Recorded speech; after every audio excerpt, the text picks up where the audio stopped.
na illusion. Ganun ba? Kasi nabalitaan ko, di ka na papayag. Papayag naman po kayo. Yung Nakita ko si mister mo, pupunta rin magkasamang babae, angkas. Yun yung angkas na. yung anak ko po yun. Babae, dalaga, bababuhok. Pasok po kayo. Joke lang ako silos ko. Ay, hindi po.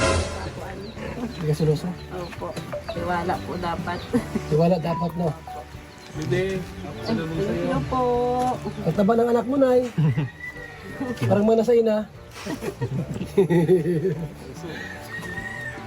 Galing kami doon sa school. Ay, siya po.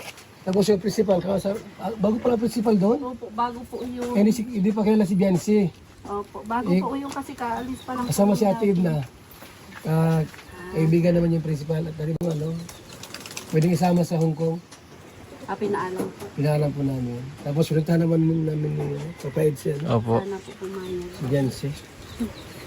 Abay, muntik na nahulog sa Yung sa silang po anak mo. Para sige, way. Ido. Kinikilig. I-pass lang niya ito, idol.